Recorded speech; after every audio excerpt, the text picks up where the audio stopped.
शायर के पास हमेशा एक खाली सफ़ा होता है, बिल्कुल सफ़ेद हस्पताल के बिस्तरों की चादर जैसा, और उस पर लिखी गई हर औरत को वो बार बार मिटा सकता है।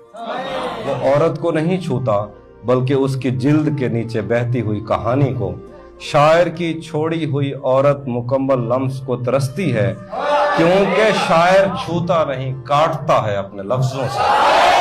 तुम सारी उम्र सोचती हो कि वो हथेलियां मोहब्बत में थरक रही थी, नहीं, वो हथेलियां तुम्हें खोलने आई थी। औरत उसके लिए जिस्म नहीं, रिवायत है।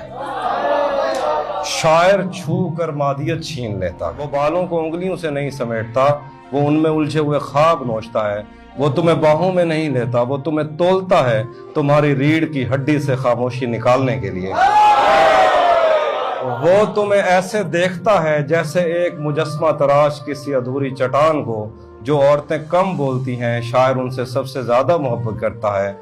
शायर औरतों को देवियों की तरह चाहता है, क्योंकि देवियों को अपनाना नहीं पड़ता।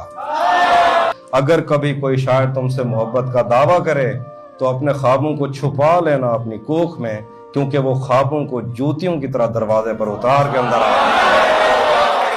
और चला जाता है नई गजल, नई औरत, नए मौसम की तलाश में। शायर के लफ्जों का जहर कलम की निब से नहीं, किसी औरत की नस से टपकता है। शायर मुकम्मल औरत से खौफ खाता है। शायर मुकम्मल औरत से खौफ खाता है। वो टूटा हुआ चाहता है, बिखरा हुआ, जैसे पुरानी मोहब्बत की कोई गवाही।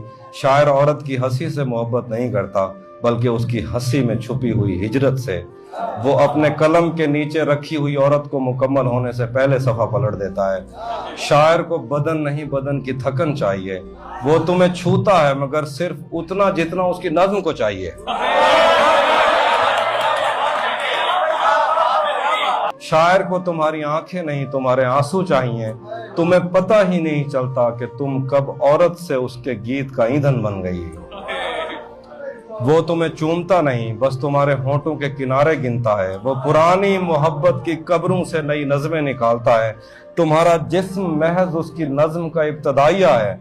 वो तुम्हारी कमर की लकीरों में काफिये तोलता है। शायर की नज़मों में मोहब्बतें दफन होती हैं, जैसे किसी मंदिर की बुनियाद में कुंवारी लड़की की कुर्बानी। तुम नज्म में दफन औरतें हो, न शायर की महबूबाएं, न तारीख की देवियां, बस वो खाम माल जिस पर तख्लीक की इमारत खड़ी की गई है, जिसे लिखने वाले ने मार दिया और पढ़ने वाले पूछते रहे।